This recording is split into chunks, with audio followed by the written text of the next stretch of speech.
الحمد لله نحمده ونستعينه ونستغفره ونؤمن به ونتوكل عليه ونعوذ بالله من شرور أنفسنا ومن سيئات أعمالنا من يهده الله فلا مضل له ومن يضلل فلا هادي له ونشهد أن لا إله إلا الله وحده لا شريك له ونشهد أن سيدنا ونبينا ومولانا محمدا عبده ورسوله صلى الله تعالى عليه وعلى آله وأصحابه وسلم تسليما كثيرا كثيرا أما بعد فأعوذ بالله من الشيطان الرجيم بسم الله الرحمن الرحيم لن ينال الله لحومها ولا دماؤها ولكن يناله التقوى منكم صدق الله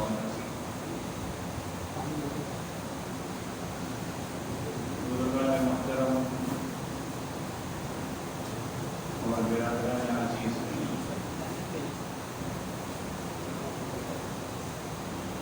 قربانی کے سلسلے میں گزشتہ جمعے یہ بیان ہوا تھا کہ ہمارا یہ عمل اور یہ فعل خالصتاً اللہ رب العزت کے لیے ہونا چاہیے، اس میں خوب اخلاص ہونا چاہیے، نیت درست ہونی چاہیے، دکھلاوے سے عبادت قبول نہیں ہوگا۔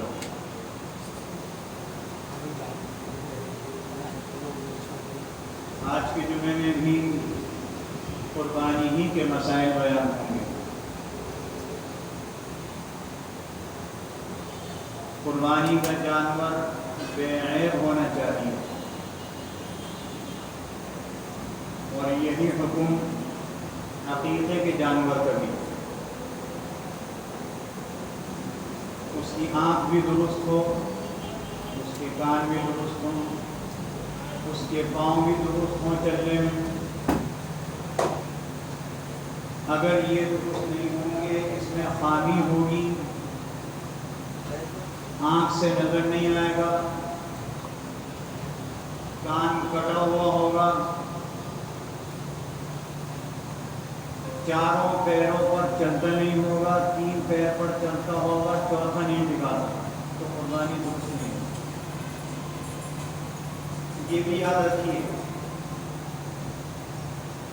کہ قربانی کو ذبح کرتے وقت یا حلال جانور کسی بھی موقع پر ذبح کرتے وقت اللہ کا نام لینا ضروری ہے، اور اللہ کا نام لینے میں بھی ایسے کلمات کہنا جس میں اللہ کی بڑائی کا ذکر ہو۔ تسبیح سے کام نہیں چلے گا، سبحان اللہ میں بھی اللہ کا نام ہے، الحمدللہ میں بھی اللہ کا نام ہے، بسم اللہ الرحمن الرحیم میں بھی اللہ کا نام، اور اس کی دو اہم ترین صفت مبالغے کے ساتھ کہ بہت مہربان، نہایت رحم والا۔ لیکن قربانی کرتے ہوئے یہ کلمات نہیں کہہ جائیں گے۔ قربانی کرتے ہوئے جو کلمات ذبح کرتے ہوئے کہے جائیں گے وہ ہیں بسم اللہ اللہ اکبر۔ کوئی بسم اللہ الرحمن الرحیم پڑھ کر ذبح کر لے، یہ طریقہ درست نہیں ہوگا، اس لیے کہ یہ تو معنی جو اس کے ہیں بسم اللہ کے، وہ تو مہربانی کے ہیں، اور بظاہر ہم ظلم کا کام کر رہے ہیں کہ چھری پھیر رہے ہیں۔ تو اللہ نے جو کلمات سکھلائے وہ ایسے عظیم اور ایسے وسیع معنی کے کہ ہم قربانی کرتے ہیں، قربانی شروع کرتے ہیں اس اللہ کے نام کے ساتھ جو بہت بڑا ہے۔ جو بہت بڑا ہے کوئی بھی حکم دے سکتا ہے، ذبح کر لو، ذبح کا حکم اسی نے دیا ہے، اور وہ بڑا ہے، سب کا پالنے والا، رب العالمین، تو جیسا چاہے حکم دے سکتا ہے۔ تو قربانی کا جانور ذبح کرتے ہوئے یا عام دنوں میں اور حلال جانور ذبح کرتے ہوئے جب ہم جاتے ہیں مرغی کٹوانے، خیال رکھا کیجیے کہ جو اس کو ذبح کر رہا ہے آیا وہ یہ کلمات پڑھ رہا ہے کہ نہیں پڑھ رہا، اور صرف پڑھنے نہیں ہے بلکہ شریعت کا حکم یہ ہے کہ اس کو آواز سے پڑھا جائے، دوسرا سنیں، اور صرف اسی کو پڑھنا نہیں ہے جو ذبح کر رہا ہے، اس کے ارد گرد جتنے لوگ موجود ہیں وہ بھی پڑھے بسم اللہ اللہ۔ اور اس ذبح کا دوسرا مسئلہ یہ ہے کہ افضل طریقہ یہ ہے کہ ذبح خود کیا جائے، اور آج کل کے حالات میں زیادہ ضروری ہے، اس لیے کہ ذبح کرنے کے لیے جو آتے ہیں اور بقرعید کے موسم میں جو آتے ہیں، بعض تو ایسے ہوتے ہیں جن کا وہ کام ہی نہیں ہوتا، اور بعض ایسے بھی ہوتے ہیں کہ وہ یہ ذبح بھی کر رہے ہیں لیکن مسلمان نہیں ہیں، مسلمان نہیں ہیں، ہندو ہے یا ایسے مذہب سے تعلق ہے جس میں شرک ہے، عیسائیت میں بھی تو شرک ہے نا، اللہ کے علاوہ 3 خدا مانتے ہیں، یہودیت میں بھی شرک ہے، حضرت عزیر علیہ السلام کو اللہ کا بیٹا مانتے ہیں۔ تو یہ بھی ضروری ہے کہ اگر آپ اس جو آیا ہے جس سے کٹوا رہے ہیں اسی سے ذبح کرا رہے ہیں، اجازت ہے شریعت کی، لیکن شرط یہ ہے کہ وہ مسلمان ہو، اگر مسلمان نہیں ہے تو ذبح آپ کریں، باقی کام اس سے کرائیں، آپ اتروائیں، گوشت بنوائیں، شریعت نے اجازت دی ہے، یہ بھی بہت ضروری، اس کی تحقیق ہونی چاہیے کہ آیا وہ ذبح کرنے والا مسلمان ہے یا نہیں ہے۔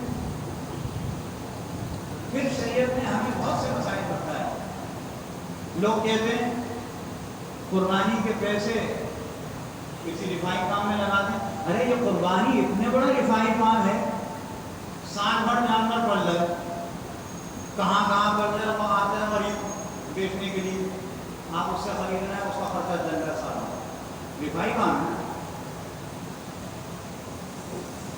اور اس موقع پر کتنے لوگوں کی روزی لگ جاتی ہے، یہ بھی تو رفائی کام ہے، اور اس موقع پر جب اس کا گوشت بنتا ہے تو شریعت نے بتایا 3 حصے کرو، یہ افضل ہے، ایک حصہ اپنے لیے رکھو، ایک حصہ اپنے دوست احباب عزیز و اقارب رشتہ داروں کے لیے رکھو، اور ایک حصہ مساکین اور فقراء کے لیے رکھو۔ آپ کو اختیار ہے سارا فقراء کو دے دیں، آپ کو اختیار ہے آپ اپنے لیے رکھ لیں، آپ کو اختیار ہے رشتہ داروں کو دے دیں، یہ اختیار شریعت نے دیا ہے، لیکن افضل یہ ہے 3 حصے کیے جائیں۔ تو دیکھیے رفائی کام ہو رہا ہے، اور جس وقت جو کام ہو اس وقت وہی کرنا افضل ہے، قربانی کے دنوں میں قربانی افضل ہے، بلکہ رسول اللہ صلی اللہ علیہ وسلم نے ارشاد فرمایا کہ جو یہ قربانیاں کرتے ہیں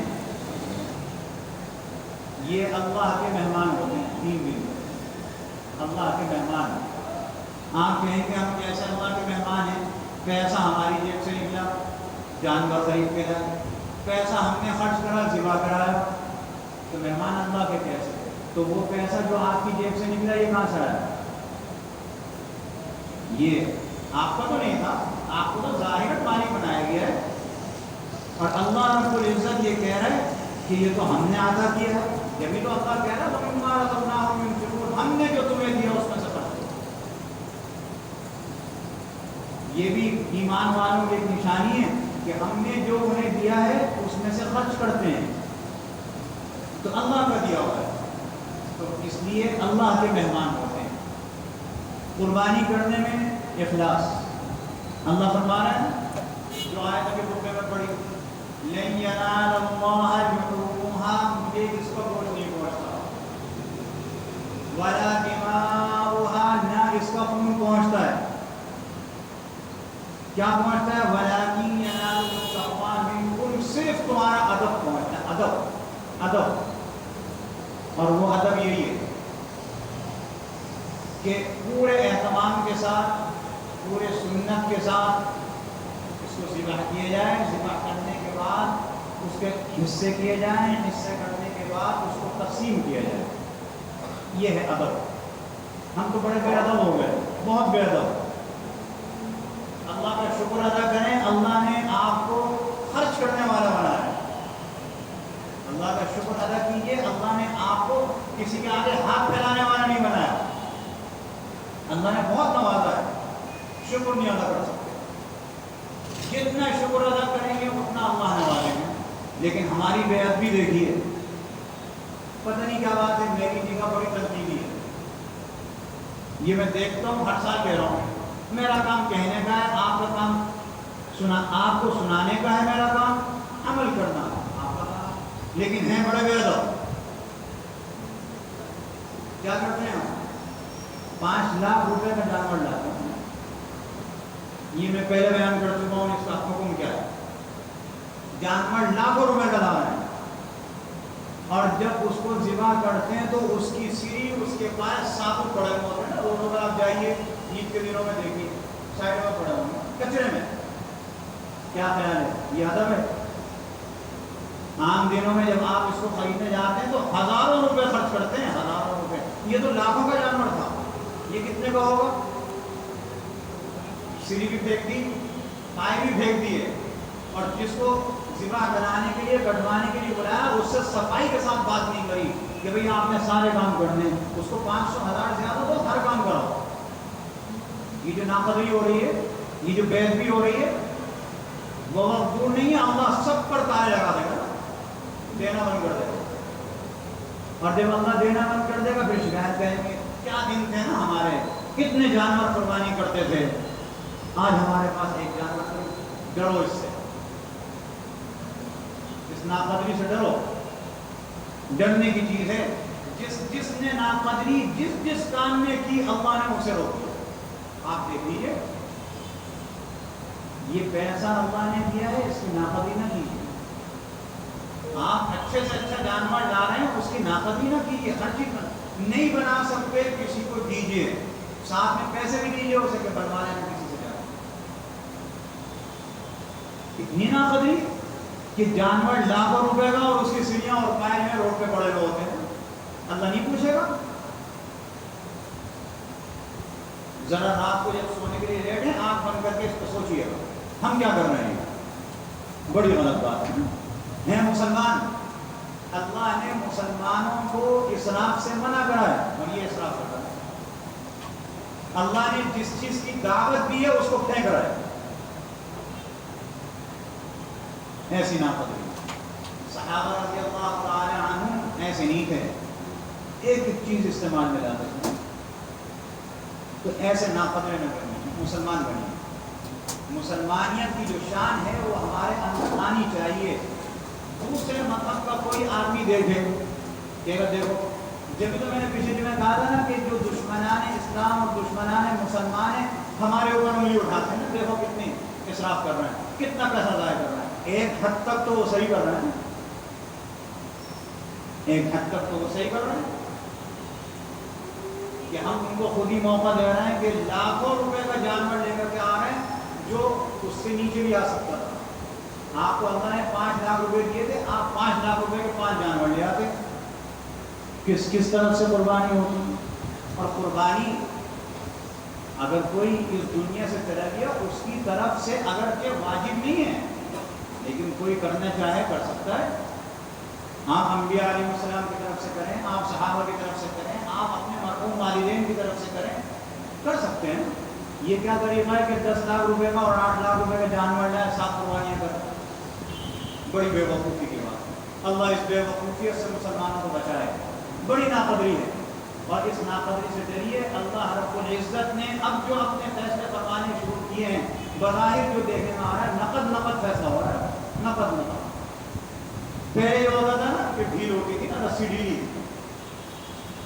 اور ڈھیلی اور کچھ کر لو، آپ سمجھ لو، آپ سمجھ. اب نہیں ہے، اب تو فوراً فیصلہ ہو رہا ہے.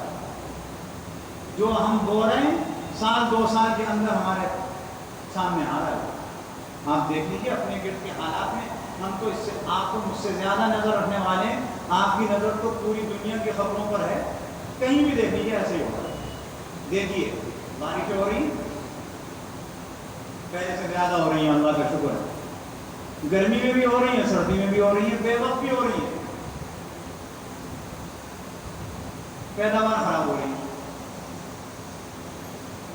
کیا وجہ؟ کہتے ہیں کہ بارش ہو پیداوار اچھی ہوتی ہے، غلہ پیدا ہوتا ہے۔ اچھا بارش ہو گئی، غلہ پیدا ہو گیا، ہم نے اسٹور کر لیا، سڑ گیا، بعد میں خراب ہو رہا ہے۔ کیا ہے یہ؟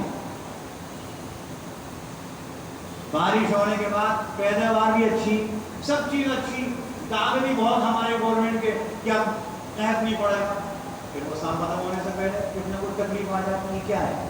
اللہ کا عذاب ہے یہ۔ بارش کا وقت کے علاوہ ہونا بھی اللہ کا عذاب ہے۔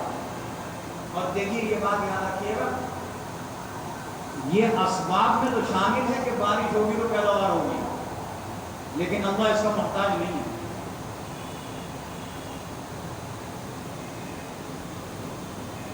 ایک زمانے میں قحط پڑا، ایک بزرگ تھے، ان سے کہنے لگے کچھ لوگ جا کے کہ آپ دعا کیجیے اللہ بارش برسا دے، پیداوار اچھی ہو جائے گی۔ انہوں نے کہا اچھا، بارش ہو گئی، پیداوار ہو گئی، لیکن جب فصل کٹنے کا وقت آیا تو ان بزرگ نے اس گاؤں کے لوگوں سے کہا کہ جب اس فصل کو کاٹو تو مجھے بلانا پڑے گا۔ فصل کاٹنے کا وقت آیا، وہ بزرگ بلائے گئے، انہوں نے کہا اس کو کاٹو نہیں، اس کو کھینچو زمین سے، جڑ سمیت پہ کھینچنا شروع کیا تو نیچے سے آگ نکل گئی، ہر جگہ سے آگ۔ ان بزرگ نے فرمایا دیکھو اللہ رب العزت بارش کا محتاج نہیں، اللہ آگ سے بھی پیدا کر سکتا ہے، یہ فصل آگ سے بھی پیدا کر سکتا ہے، اللہ نے آگ سے پیدا کی ہے، دیکھو اس کے نیچے سے آگ نکل گئی۔ تو اللہ کے لیے تو کوئی مشکل نہیں ہے، اسباب ضرور ہے کہ بارش ہوتی ہے تو فصل اچھی ہوتی ہے، لیکن یہ بھی سوچنے کی بات ہے فصل اچھی ہونے کے بعد خراب ہو جائے تو یہ اللہ کی ناراضگی ہے۔ تو اللہ کو کیسے راضی کیا جائے؟ اللہ کو راضی کرنا اس میں ہے کہ اللہ سے جب مانگا جائے تو عافیت کے ساتھ مانگا جائے، جو چیز مانگے عافیت کی دعا کو اپنی دعا میں شامل کر لیجیے، اللہ عافیت نصیب فرمائے، اللہم انی اسألک العفو والعافیہ۔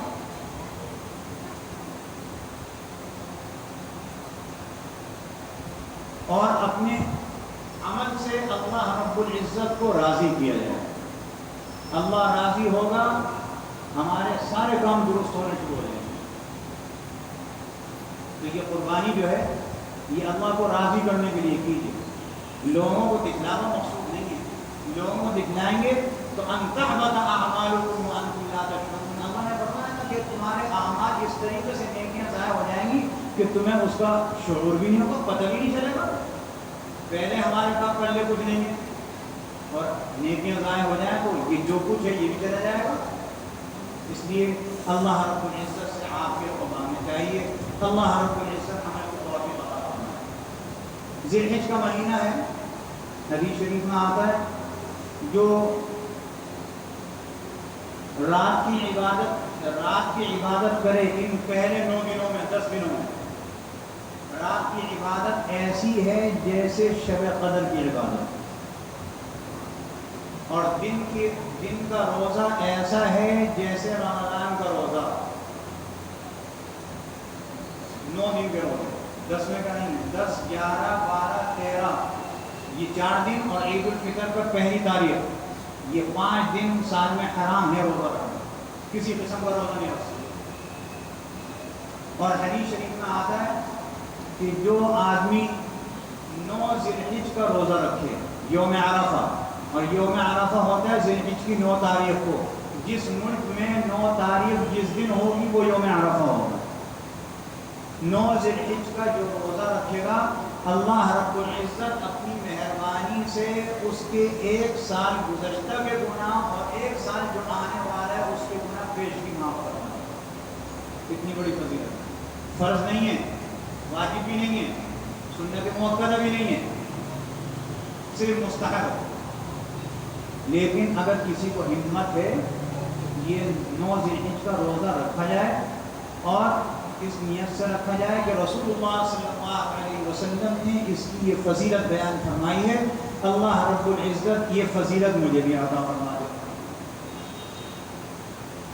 یہ 9 ذی الحجہ کی، اور اس کے بعد جب عید کا موقع آئے تو عید کی نماز کے لیے سنت یہ ہے کہ ایک راستے سے جائیے دوسرے راستے سے واپس آئیے۔ رسول اللہ صلی اللہ علیہ وسلم ایک راستے سے جاتے تھے۔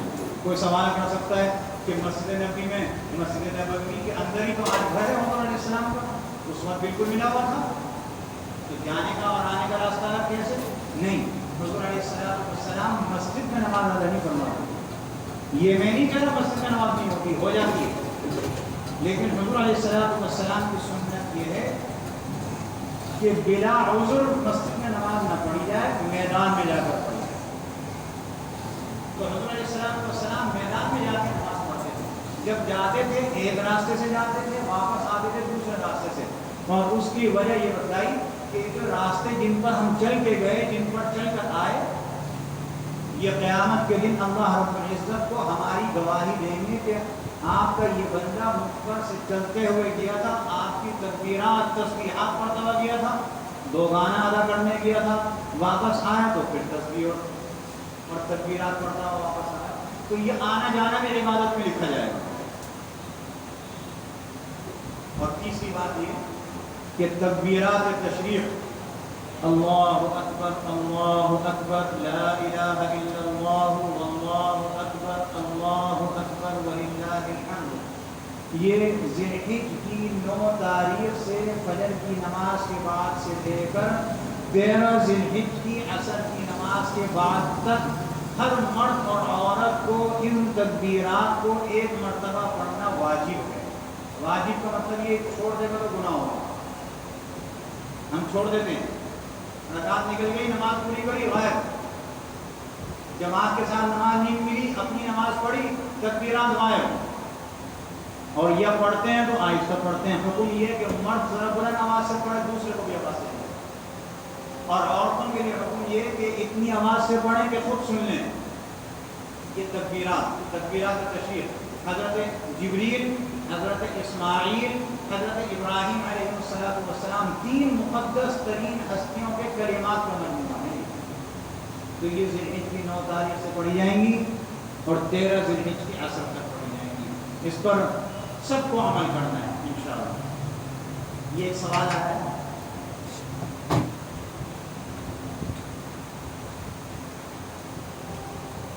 یہ سوال کر رہے ہیں بینک میں ملازمت کرنے والا اجتماعی قربانی میں حصہ لے سکتا ہے؟ اگر نہیں تو کیا بینک میں ملازمت کرنے والے کی کوئی مالی عبادت قبول نہیں، مثلا صدقہ، خیرات، زکوٰۃ، چندہ وغیرہ؟ اس کو چاہیے کہ اپنی الگ قربانی کرے، قبول کرنا نہ کرنا اللہ کا کام ہے۔ اور مسجد میں بھی چندہ بینک کے پیسے سے نہ دے، کسی سے قرض لے، غیر مسلم سے اس میں سے دے دے اور اپنے پیسے اس کو لوٹا دے۔ قربانی میں بھی ایسا کر سکتا ہے، اور اگر ایسا نہیں کر رہا اور وہ اجتماعی قربانی میں حصہ لے رہا ہے تو اس کا حصہ اس میں شامل نہیں کرنا چاہیے۔ آپ نے دیکھا ہوگا مدارس میں کہ جب اجتماعی قربانی کے لیے جاتے ہیں وہ پہلے سے ایک پرچہ لگا ہوا ہوتا ہے وہاں پہ کہ فلاں فلاں کام کرنے والے جو ہے وہ حصہ نہیں لے گا قربانی میں، ہمارے اپنی کر لے گئی، کیونکہ سود حرام ہے نا۔ جب سود حرام ہے تو یہ دوسرے کے ساتھ شامل ہوگا، اس کی اجازت نہیں دی سکے۔ ہاں، غیر مسلم سے قرضہ لے، اپنے پیسے سے قرضہ چکا دے اور قربانی کر لے، درست ہو جائے گی۔ یہ مجبوری کے تحت ہے، یہ اس کے لیے ہے جو بینک میں ملازمت تو کر رہا ہے، تو مجبوری کر رہا ہے، لیکن ساتھ ساتھ اس کی بھی کوشش کر رہا ہے کہ مجھے کوئی حلال آمدنی مل جائے، یہ اس کے لیے ہے۔ اور جو سود کو حرام ہی نہیں سمجھتا وہ ایک الگ بات ہے، اس کی مالی قربانی قبول ہے، عبادت قبول ہے، یہ تو اللہ ہی جانے، لیکن یہ اس کی بڑی دلیری کی بات ہے۔ اللہ نے جس کو حرام کیا اس کو حلال سمجھے، یہ اس کی بات کری ہے میں نے، جو سود کو حرام سمجھتا ہو اس کے لیے اللہ نے یہ راستہ دیا ہے۔ جب تک ملازمت ہے کرتا رہے، میں یہ نہیں کہہ رہا ملازمت چھوڑ دے، ہاں حلال تلاش کرتا ہے، کوشش کرتا ہے، اللہ مدد فرمائے گا۔ وآخر دعوانا أن الحمد لله رب العالمين. سنة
آیا